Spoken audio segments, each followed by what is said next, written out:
Welcome back, everybody. It's the RomaPress podcast. We hope you are doing well. You will have to mind I'm powering through with coffee today, Andy, because I was kept up by all of the violence that was enacted by one of the crazed individuals I think we have ever seen. Mark Violets. Wow. What he it will be Lee Harvey Oswald, Mark Violets in the list of famed assassins, or in his case, near assassins. Would be. Uh, Marco Violi once again. No, I think Mark Violets goes behind the guy. No, he goes behind the guy, the Ronald Reagan guy who shot Ronald Reagan because of Jodie Foster. Remember that guy? He said when they asked him why did you Yes, do it, he said I did it for Jodie Foster. And now I think he became a country musician after going to prison. He's come out. He's now touring the United States playing the banjo. So a pretty cool guy, the Ronald Reagan shooter. Mark Violets, I can't say the same thing. I don't know the man. I know that what this whole thing has that this whole thing has given us so much to comment on regarding the state of media and of like proper journalism. It's ridiculous. if you ever want to lose faith in the human race, it's instances like this where it just reinforces and also terrifies in a way. I mean, it terrifies me. People who are able to have a say in like the process of voting and government. Like I I mention his name all the time. I look at my uncle Valentino, the things he posts onto Facebook, these statuses in all caps. Uh, the fact this guy can have a say, alarming. Much like the people who believe that the I can't get over Mark Violets. I just the name And this it is, mind you, this is not the first time. We already had Mark Alviol. Remember that? So, the thing, so just the thought of a Roma oh meme page, because that's essentially what Giovanni does. Is a Roma meme page who no, he hasn't been in trouble yet who and isn't posts going to be in trouble. who posts I think. a screenshot of Roma, well-known Roma YouTuber and personality Marco Violi on Twitter, and then calls him Mark Violets, and Just the name. and The name and is so good. The and name is so and the good. name is so good, but the thing that I think made that announcement so credible to a veritable news sources, to veritable news outlets that picked up on it and ran with it, it was because it reported the police, the local police confirmed this identity. That was enough for the media, for big news outlets in the US, in Mexico, in Sweden, in Finland, in Italy, to pick up that piece of news and run with it for about 2 hours before it was debunked. So for 2 hours, a Roma blogger, a notorious Roma blogger, was named as the Trump shooter, which is insane. I Um, mean, does this look like the kind of guy who would enact any sort of violence?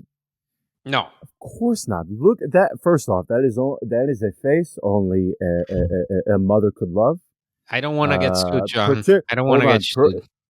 Hold on. Particularly a mother who would leave a voice note to me at what time was this? This was No, John, I don't 7 want in to the get sued. morning. Hold on.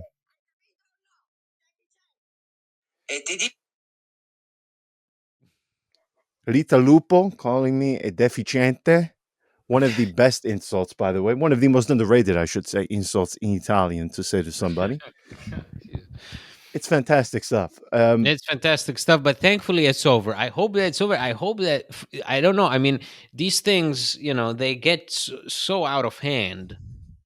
I don't even think the person that posted in the first place expected this kind of traction, because it really, for Reuters to come out and do a fact check on you, Reuters.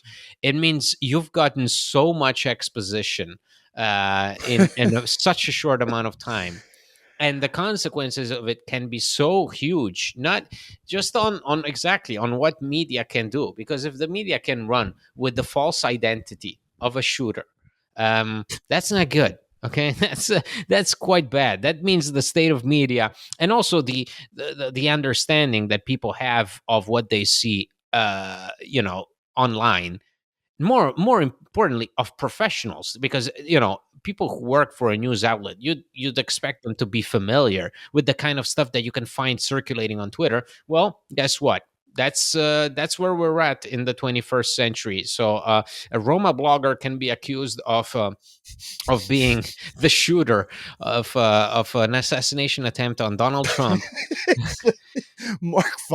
I, and for two the Mark hours violence, man. all the bi- I I know, cannot get I over it. know, all the big I've outlets. laughed at this like a child for the Yeah, last 12 hours. and nobody thought, hey, that's Oh, it seems odd, it doesn't seem real. I mean, what who is like, you can, the amount of stuff that just a normal Twitter user could dig up on that oh situation, my and a God. news outlet didn't. It's crazy. But I think that's about enough to So, talk about. a couple of the patrons asked us to do the entire saga and backstory. Yeah, I don't want to. That's quite I am sad. on 2 hours of sleep. My phone has been unusable since our friend dropped this bomb for, as you said, for the second time. Uh, because he The also first pulled time this off around, some it you was when a guy was driving around Brussels shooting at terrorist people with a attack. Kalashnikov. So that was the first time that. Okay, let's get on with There, the show. We got a hold new on. patron. Thank you, Steve McKenna. You, your support is immense, as is the support of all of our other patrons. Patreon.com/RomaPress.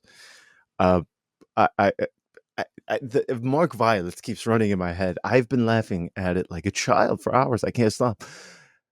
At IS Roma Press on social media and YouTube, like, subscribe, please.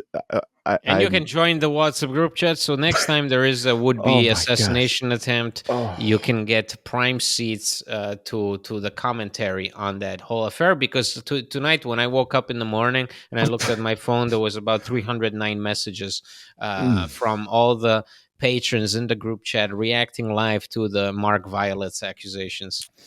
And God rest her soul. But this always brings up the fact that, for those of you who don't know, Marco Violi, he and I go back some years ago. Just very quickly, 2018, I made a simple tweet when he made an article about the Stadio della Roma. I simply tweeted, I don't agree with this perception. It was a very minor detail about the Stadio della Roma. I said I disagreed with it. His response to me saying I disagree was to threaten to kill me and my children, as you do naturally in a very measured response when somebody says very politely that they disagree with you. And since then, it has been between he and I. I won't say a battle of the minds or a duel of a duel between very the opposition that I am facing, the tactics they use, as per that voice note, as you can see, and as per the threats of death after a simple tweet, uh, we are using different sort of weaponry, so to speak, in this parlay that he and I have been engaged in for like 6 years. But goodness, it, it it is funny. It, I cannot get enough of this. But also, um, it also brings up the song. He made a song about me, so no, okay, you can Google it. Um, Having to explain what that first line means to, I will never forget when my grandmother was like 94 years old at the time, and her hearing that song and having to give the details on why the first, somebody would make a dedication rap to you that begins with Solano Ciucciamello un po'. again, you can just Google that. I don't. This is a this is a family Okay, podcast, so so to but speak. but for the people that are, I don't know, that are just tuning in, from example, from Indonesia, just the shortest way to make this story palpable for them, it's John fell into the sights of a crazed blogger, Roma blogger. The Roma blogger persisted in sending John voice Voice notes over the notes. years, harassing him. Okay, and then this very same blogger yesterday was named as the Trump shooter by another Roma account who just wanted to make fun of that guy. Man, I can't keep it together, man. I'm Okay, running well, on like 2 hours of sleep. no, it's I okay. can't contain myself with this stuff, Let's man. move on with the show. I'm just trying to rein it in. So the whole Oh thing my god. is just funny and tragic. Oh, Funny Mark Violets. because of Oh, how it happened. Tragic because of what it so says about the state of today's yes. media in a really serious situation. So let's move on Yes. with the show. Oh, okay. Let's Yeah, get into the Matias Soule. Roma. Hey, do we want to talk about voice notes? His Matias Soule, his agent only responds in voice notes on WhatsApp. He won't send messages. He just responds in voice notes, which is I don't know. That's very odd behavior. I mean, Matias Soule, Roma like him, his agent. I have these very odd voice notes from him. They are interested. They are in discussions. This deal, I think it is going to happen. If you ask me right now, of course I can change. I always preface that because I am saying this 14th of July, uh, at in the evening. I think this deal can happen. I'm confident it will happen because Juve have been desperate to monetize this guy.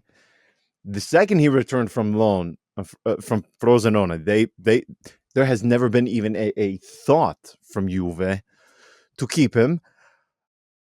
I am a little somewhat hesitant by that simply because I mean I mean it when I say it. They're not even for a moment's notice, knowing full well, by the way, that they were going to get Thiago Motta.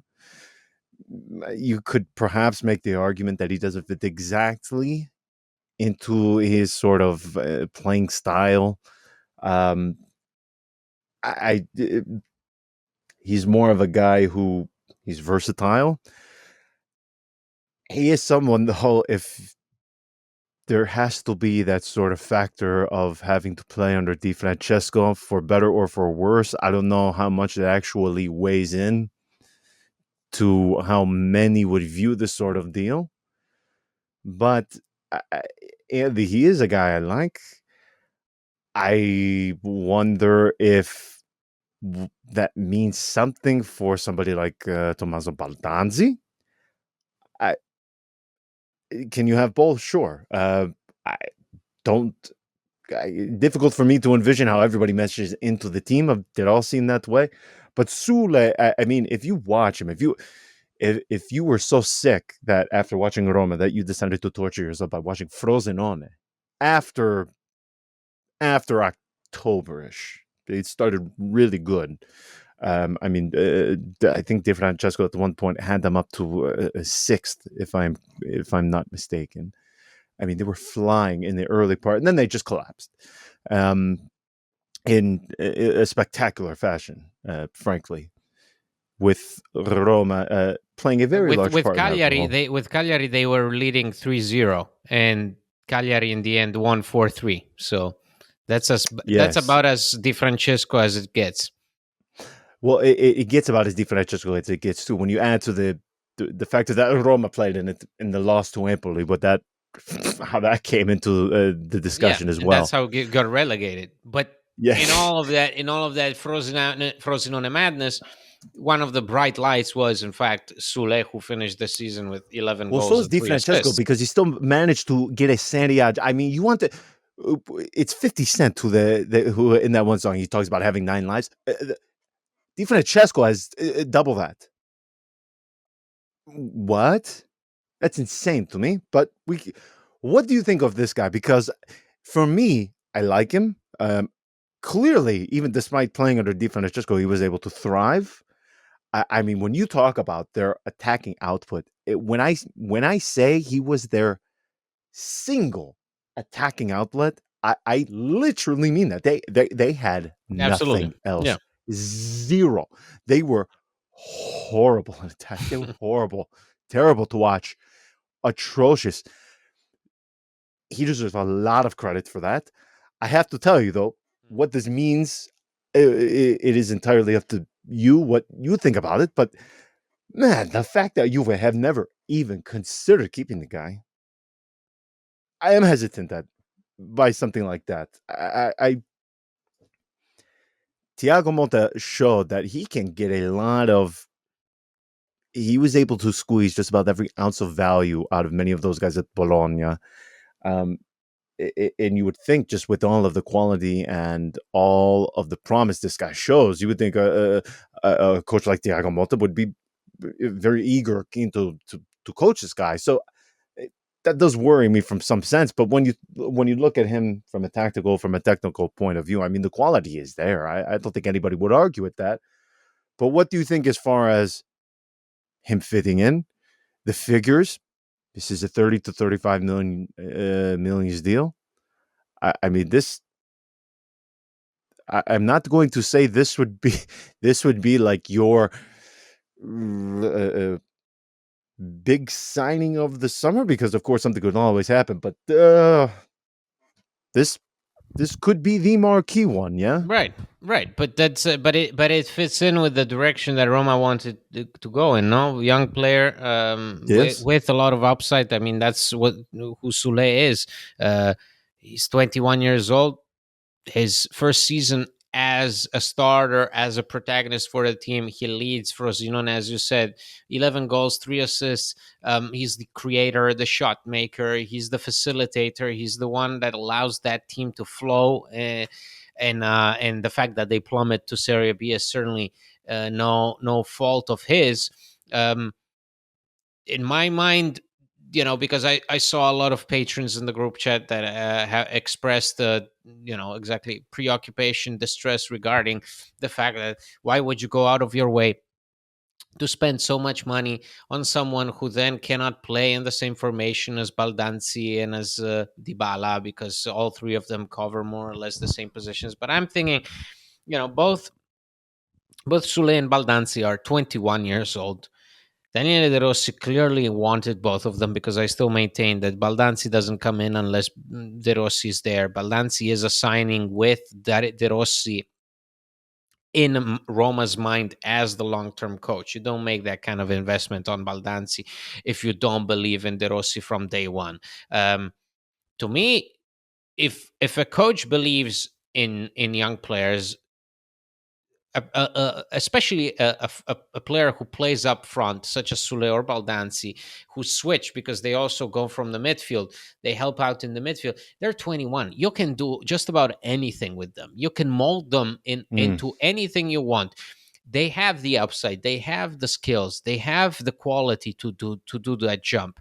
The fact that they play in the same position as Dybala doesn't mean anything, because you can take them, you can shape them, you can show them a way, you can adapt them, you can have the team focused on them rather than them having to adapt to the needs of the team, because maybe exactly they don't respond well to defensive assignments. Maybe 21 is a very young age for those Yes. kinds of players, especially in Serie A, a league that is very tactical, very difficult, very physical. To me, there is no limit when you are signing someone like Baldanzi or Sule, because what you're doing then is you're taking a rough diamond and you're trying to polish it into something really truly special. Because Baldanzi was great at Empoli, but he didn't show his full potential. We still don't have a clear idea as to what Baldanzi can really do. Same thing for Sule, off the bench for Juve, made some small minor cameo appearances. Then, when given the chance, he led Frosinone by example. So there is still a lot of untapped unanswered questions in this, and that's the idea of spending 30 million on someone like him. It sits very much in line with what Roma are trying to do. They're trying to shift that attention. They're trying to shift those major investments on guys like Romelu Lukaku or Paulo Dybala, or even Tammy Abraham at the time of his signing, on guys who have everything to prove yet. So because Tammy Abraham, the kind of, you get him at what, at 23, 24 years of age, you're getting a guy who's played in the Premier League. You're getting a guy who's played in the Championship. You're getting a guy who's been a starter for a Chelsea side. With Baldanzi, with Soule, you're taking them from completely different contexts. And I think these are players that like Dybala, because Dybala as well throughout his career, he's he's changed so much, and he's developed his game in so many ways depending on who coached him. Dybala, there is no. If you're looking at Yeah, the highlights of Dybala in 2015, it's not the same player that you're gonna see then 3 4 years later. It's a player that is constantly evolving, and I think who better than Daniele De Rossi to work with guys that he really wants. If there is someone who's gonna get the message across, if there's someone who's gonna stimulate those guys to become really stars in a context such as the one at Roma, then I think you have to go for it. You have to make these kinds of investments. If not now, then when? definitely. You hit on the Tammy thing. We might as well address it now. I am very surprised that Paulo Fonseca would deem him an ideal or even a target that he would want, particularly in his first season, especially given, I mean, you said goodbye to Giroud, a guy who played his backside off for you. He was unbelievable. I, I am very confused by this thing between Milan and Tammy Abraham. What do you think of it? Because I think if Roma realistically had the opportunity to offload him and not make a huge minusvalenza, I think they would do any sort of deal, particularly if Milan are willing to enter into the deal a counterpart. I think they would do that tomorrow, would they not? But in order, I think, to avoid the capital loss, they would need to earn, I think, a minimum of 16 million, something like that. Yes, So correct. yeah, that's what they have to. At least that has to be cash has to flow in. Obviously, you never want to give these players away to a rival in the league. Well, In hold my on. mind, Didn't you say he was done or not yeah, done? But that's what I'm saying. Exactly. okay. But I haven't finished my argument. But in my own opinion, Tammy is so far gone as I mean, a player whose confidence is shot, a player who I think very much whose agility will very much suffer, because remember those Mm, times, the first games with Abraham when he came on, and you're like, Jesus yes. Christ, he's got the footwork, he's got the After Jekyll, agility. no less. Yeah. Yeah, it was unbelievable. I mean, the Yeah. stuff that he Right. the stuff that he showed, the way he moved around the pitch, the way he played with the ball. And yet we didn't see that in the second season. He didn't show any of it. He was really much more static, sloppy passes, So many misses. bad So many. touches. Really just not the player that he was in the first season. And then add salt to the injury. You have that ACL injury, which in my opinion sort of undercuts completely his growth, the journey that he was on, moving from the Premier League to Italy. Clearly, he was settling in. He was becoming a different player. I think the ACL injury put a stop to that. This is a player, in my opinion, who, there are people who are afraid that he may go and score double digits in the league if he goes to another team such as Milan. Oh, I think, honestly, this is, if you can get rid of him, you have to get rid of him any which way you can. I wouldn't. In my mind, it's also funny that I don't think this is a guy that Paulo Fonseca wants. I think this is just a convenient solution for Milan because Mm. in Italy you don't have to pay upfront. You don't have to go out of your way and put the money on the table. The clubs such as Milan, Roma, they have relatively good relations with each other. So it's all a whole different thing. I think it's about convenience in this case rather than Abraham fitting in with Fonseca's playing style. And if you can get someone in that deal, if you can get an Okafor, because that's the latest name that is rumored. Man, people were complaining about Salamakers. Yeah, I mean, Give me him tomorrow. give me yeah, give me him Are you tomorrow serious? for Come on. Abraham. Give me him tomorrow for Abraham, especially since Sailmakers, even I mean, a player who was a complete non-entity under Stefano Pioli showed really good things Purchase Roma. under Thiago Motta, really. So if Yes. you can have a coach who can get him on board, you just again, Roma are navigating in a certain way, like you can plan everything, but then the market brings opportunities. This is an opportunity for Roma. Getting rid of Abraham is a priority. It was a priority since the last day of the season. Roma knew that they were going to get rid of Abraham, or at least they knew they wanted to get rid of Abraham. But if nothing in the Premier League, a league that knows Abraham really well, and not a single offer has come through, Right. then you have to draw conclusions from it. You have to be realistic with yourself. What benefit will it be to have Abraham for another year with that kind of salary, with those kind of annual costs? Yes. All things that Roma are prioritizing and are trying to get rid of. So, if an opportunity arises where Roma can actually even get a player in return for Abraham, I just say take the money, take the player, and run.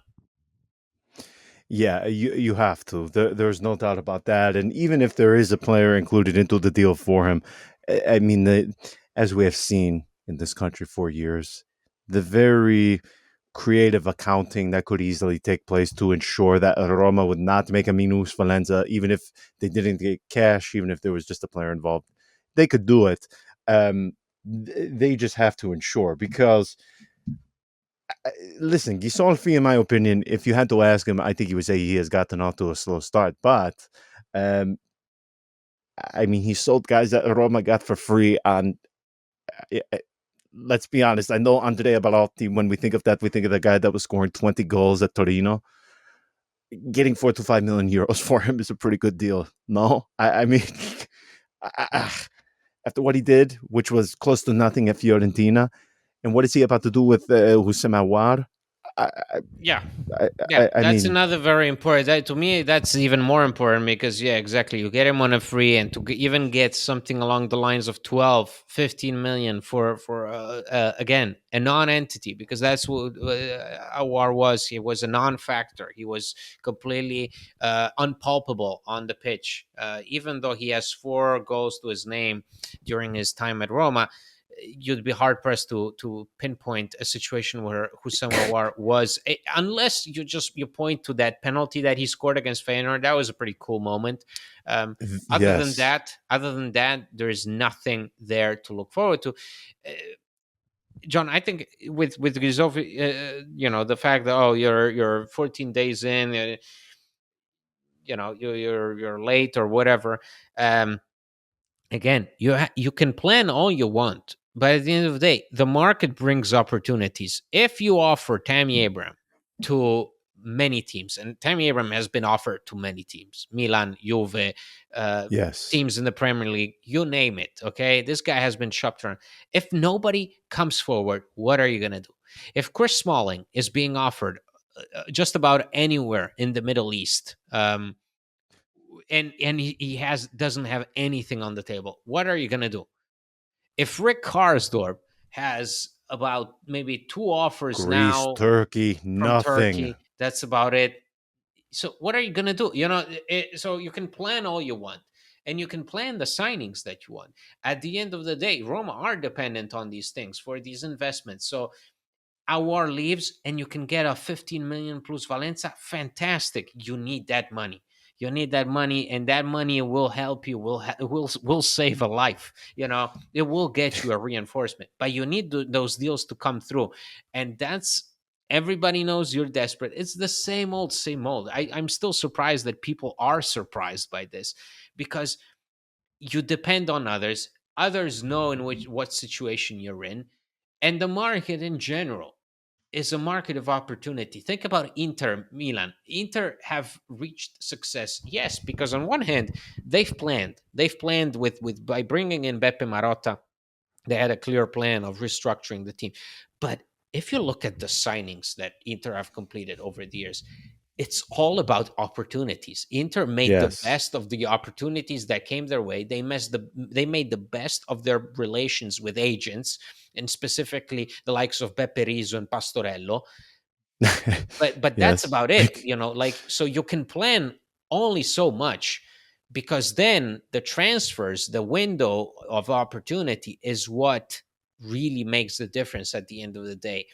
Do you get an offer for a player that you want to get rid of? Does Federico Chiesa change his mind eventually? Does Federico Chiesa, for example, because we got these rumors earlier on in the week that Chiesa was too hesitant, Roma got pissed off and they moved on.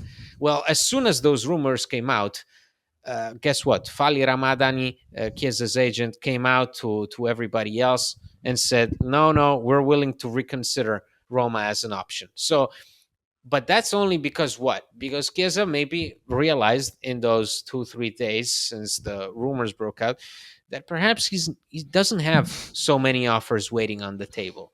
So it's all about opportunity, motivating another opportunity. It is fun during this window, or any summer in general. You can always tell when a club or an agent puts out a certain narrative, which is why on our website, when you see that Roma changed their mind, or Chiesa don't no longer wants Roma, and then it goes back and forth. It goes back and forth because each party is leaking information. That happens all the time, every in every operation, almost guaranteed. I mean, listen, if there are agents asking to me, you and I, some nobodies with a Roma website, to post a transfer rumor so they can take the link of the rumor and send it to the guy's parent club to try and either get to him a move away or a better contract. That has happened multiple times, by the way. It should surprise nobody when you see this tennis match back and forth of the same story changing their mind. Things change. This is how the market works. I know, because people will sometimes give to a stick when it's Roma change their mind, and then the next day the deal like flips again and it flips again. It's like, yeah, that's how the actual transfer market Yeah. works. These Then the things narrative. change. Yeah, these They stories. change Yeah. by It's the second, man. yeah. Like, a deal's not going to happen. The deal does happen when the club says, "Okay, we will add more." Like this stuff, The it whole is thing fluid and it changes. the whole thing was perfectly represented by the Malcolm saga. That's Yeah, that's the oh most gosh, that's the you're most playing all the hits today, but it's the Malcolm. most emblematic Oh, thing. It's the most emblematic thing, John, because remember that thing. He gets on the plane changes course mid-flight. Mid-flight, the plane changes, goes around, turns around, goes to Barcelona instead. And Filippo Biafora, who was you're like, going to oh, make me get yeah, the messages out because I'm about to die. yeah, but that's I'm my I'm not trying, I don't You're want to bringing waste time back the here, hits, man. but I'm trying to exemplify this thing about how fluid the market is. We're talking about fallible creatures. We're talking about people who change their minds all the time. We're talking about people who are faced with huge amounts of money and they have to make a decision. And so in that instance, for example, a guy like Malcolm was headed to Roma, but then a team like Barcelona come in, with the kind of pedigree, with the kind of money. Boom. Within 20 minutes, the whole decision is changed. The plane turns around and heads for Spain instead of Italy. Yeah, I mean, I will never forget going back and forth with Pastorello, and he is giving me an exact, like, minute by minute what is happening. Yes, he's in the air. No, it's that like one of the most astonishing transfer sagas ever. A couple of other rumors that are out there. Stefan El Shaarawy to Juve. I don't see that happening because of his contract. No other club will give that to him. I find it very difficult. Now I don't know what the current supply of Oh, stop it! uh Oh, stop it! Stop it! Stop it! We've got enough lawsuits on the way. Don't say that. oh, Don't say that. okay, No, okay. don't say. Okay, so what do you do? What do you do with him? Do you lose him on a free next year? Do you renew Yes, his contract, you have to. or do you Listen, renew his contract, lower his wages, you extend his can't renew contract? that. Listen, he is like Spinazzola. To what degree, I would say, I don't know. Listen, Stefano Sharawi, pre China Super League versus post China Super League. It is. Listen, I liked what he did under De Rossi.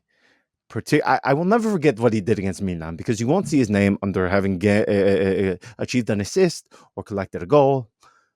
What he did against Milan, though, man, particularly at San Siro, that was one of those performances that I will just remember. I think for a very long time, and it is one of the few times where I can remember a performance of somebody who, again, did not score a goal, did not give an assist, did not even do a fancy action. He just it's so vivid in Worked my his butt off. mind. He worked his butt off. Just up and down, up and down. Wasn't even bothered to Right. try not to track back. The I But love you that. wouldn't. You You wouldn't can't extend that. pay a guy over 3 million euro Yeah. net to do that. As much as I love But that, what that's what I'm asking I- you, John. What do you do? Do you you lose him have on a to let free, him expire. You can't or do renew him. you extend the contract, lower the salary across a number of Do you years? think he would accept a lower salary? And even if he accepts a lower salary, realistically, if we're talking about where Stefan El should be in terms of wage, he should be probably 50 to 60% less than what he is at now. I do not think he would accept that. Um, that said, I don't know what he is.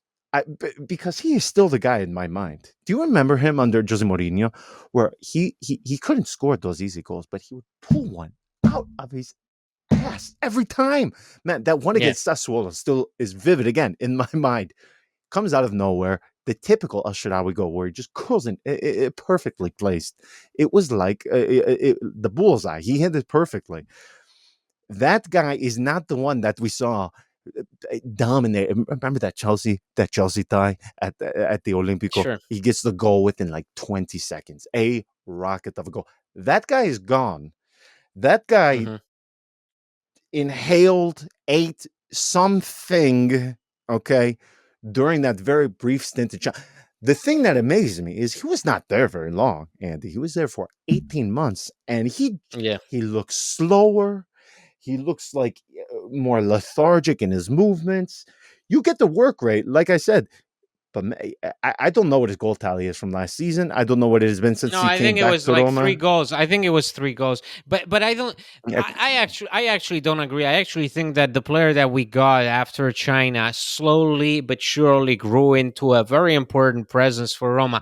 I do agree. You can make the argument that this guy is not compatible with what Roma want to do in the long run. So I do agree that with El Shaarawy, it will probably be something akin to what we witnessed with Spinazzola. You write it out. You wait until the contract expires. You wave him goodbye. You thank him for his service, and that's it. But I do imagine that a team like Juve, especially with someone like Thiago Motta at the helm, could think of an experienced player like El Shaarawy, 31 years old, can work on the defensive end of the pitch. Unlike Kostic, for example, is not lazy in that position and is yeah. not afraid of those defensive assignments. So I could envision Juve being potentially interested in him. I just don't think that in the long run Roma should consider making him part of their long-term plans. I think it would be very nice if El Shaarawy got his romantic farewell this upcoming year. So all in all, it will be what he will have been at Roma, something like 7 years, which oddly enough is the amount of time that Karsdorp has spent at Roma, which also doesn't really sit Astonishing. right with me. So, so that's In all I what got, John. sense? What do you mean? In what No, no, sense? what Like, the what?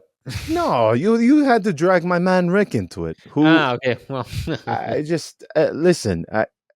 He's another guy. He's part of this handful of players who you see these flashes, and sometimes a prolonged flash, so to speak. I haven't seen. And No, sorry, John. I haven't seen a Rick but with Karsdorp No, no, flash. no. I'm agreeing with you with Carzor. Yeah, With him, it was under Jose Mourinho, and it was very early under Jose Mourinho, and it very has early, been very two and early. a half years Yeah. since we have seen something from him. I mean, I talked to his agent twice, 2 to 3 times each week. There is nothing. And he's You been and I, excluded. He's been excluded from training. he's been So excluded. he's on his way out. It's for sure. Like there's no coming back from this. Something has No, to go but through. what I am saying is, unless Florent Gisolfi starts going up to agents carrying a firearm, maybe he can get in touch with Mark Violets in this regard. That was about to I say. mean, you can't force these clubs to make an offer. You can't force these clubs to put, and No, that's you just have to see who gets desperate. Maybe some team loses a player to an ACL injury and they have to, they have to go for an emergency low cost signing. That's Karsdorp. He's your man. But there is no coming back from this. So I think that's the overall message that Roma are trying what to an send. indictment. Oof. That's what That's Roma. That's the kind of message that Roma are trying to send, John. They're saying certain players have to go either now or next year. They have to go. So somebody like El Sharawi, thank you for your service. We'll write it out with you until the very end, but that's about it. An investment of 30 million for a guy like Soule, we're not afraid of that. You know why? Because there's a future in that. There is no future in a guy like Rick Karsdorp. There's no future in mm, a guy like Stefan El Sharawi, who's 31 going on 32. So but there is a future in someone like Sule. There is a future in someone like Baldanzi. You just have to go in a different direction. I cannot stress this enough because people seem to still have the perception that Roma want to achieve, I don't know, the Scudetto this year. But Roma have made it so clear enough that they want to just completely go in a different direction and try to make it in the long run without the pressure of having to respond on the pitch immediately. They want to give themselves time, and we have to give it to them. At least we have to be patient and trust. yeah, absolutely. Just hold on very quickly before we go with Spinazzola. I just two quick words: Spinazzola, Zaniolo. Zaniolo, I don't think we even commented on since it has been official. Him going to Atalanta. When you combine it with the injuries, I mean, the jokes already write themselves. I'm going to lay off of that one. I have to say though, I was surprised he went to Atalanta, particularly when Fiorentina was an option. I always thought he was going to end up at Fiorentina at some point because that is where he's from. He's from Tuscany. I thought he was going to go there. I'm quite surprised that you would choose playing under Gasparini. Now, again, what But level I of think potion? that could actually revive his career. If there's one coach who can light a fire under his ass and get him going again, that's Gasperini. If he fails in the I, Gasperini system, I think that's the end of him. but, mm, I just look at the way he fell out with Mourinho. I mean, it was so so quick, so sudden, But and Mourinho so wasn't giving ugly. him anything. Mourinho wasn't giving him anything. A guy like Gasperini will make the team work around him and will make him an essential cog in the machine. That's the difference. Mourinho was trying to force this guy into something that he wasn't suitable for. Gasperini Man, knows how to get. I mean, Gasperini has made Zappacosta look like a player. Okay, Zappacosta, a guy who got his ACL and looked like he was dead. And somehow they revived him. So I'm just saying, with man, nobody Zaniolo, is. You are sending the strays tonight, man. yeah, I know. Zappa now Costa, getting yeah. dragged Before into the it. Derby, yeah. Oh my gosh. And just very quickly on Spinazzola, I wanted to comment on this just because the deal that he signed with Napoli was for 2 years, and the final wage turned out to be admittedly something I thought Roma would match, because they told to all of us the opportunity was they did make an offer to him, um, and then the agent Spinazzola, Lippi, yes, that Lippi, the son, I should say. They had this weird back and forth, almost like a negotiation. He trying to stick to a hard line of saying, "Oh, you give us this, or we walk away." And then Roma sort of called their bluff. They walked away, and they signed a deal with Napoli. That, if I'm not mistaken, I believe it is just under 2 million euros net. I think it's like 1.8, which is half of what he was making at Roma. 1.8 net, 2-year contract. Are you surprised Roma didn't give that to him? I have to say, 1.8. I am surprised by that. I think there's definitely, I'm surprised that uh Roma, or rather, I'm surprised that Roma have always gone for the easier options. Again, this is typical of Serie A. You go for convenience, because a lot of teams like Roma, no matter if it's Roma, if it's Juve, if it's Inter, if it's Milan, they go for the convenient option. Okay, they like Milan. They went for Alessandro Florenzi, okay, and a player who was essentially done by that point in his career. When they signed him, they got him. Why? Because it was I need convenient, to because play they that were Violi gif of you going da, da, da, da, da, da, da. yeah, Oh because they my were gosh, man. they were friends with Alessandro Lucci, so they satisfied Lucci's Yes. demands, because it was easy. The same thing with Spinazzola. That's what you can do. Antonio Conte, these people, this is a small world. They all know each other. But I'm actually pleasantly surprised that Roma said no, not to Mm, convenience. In this case, we're not gonna go there, because a guy like Spinazzola has given everything he had in him, and I think we can all agree Spinazzola good for about maybe 30% of his tenure at Roma, mm, yeah. 30% unavailable, yes, and then 40% really mediocre, impossible to track down on the pitch. You couldn't really find him anywhere. So that's about it. That's where the story ends, and we have to think about this Roma as Roma who's not willing to give those guys a second chance, because in the end, 5 years enough. Finito. Ciao Yes. ciao. Yes. Yeah. I couldn't agree more. I was surprised they didn't do it, but as you said, I was pleasantly surprised. Usually, if the figure was like that, that is something that they. I mean, I just picture Sabatini. I mean, he would walk it over to the guy if that contract was agreed to. He would run it to the guy's house. I'm glad they showed some discipline, because this is. I don't think you need to get rid of guys just for the sake of getting rid of them, but I kind of put Spinazzola in that same camp of Karsdorp. Of we've kind of seen what there's nothing new here. You're Yeah, not going there's to nothing surprise new. us. End of There's story, John. We're not talking. yes, We're not talking about some players who made the club's history. I mean, we're not talking about right. Simone Perrotta. Even those guys of that quality. Because Perrotta, not a world win. No, not a champion. Not someone who was, but players who were useful, who made the history with the Yes, club, who were there for a long time. Those were guys who deserved some consideration. Tadei. Perotta, you had even Cassetti. Sure, but Spinazzola, Carzo, we've seen them. We know what they get. We know what we get in return. It's not enough for a Roma team that has failed to qualify for Champions League 5 consecutive years. It's not enough. couldn't agree more. Okay, we will leave it there. Until next time, everyone. Ciao.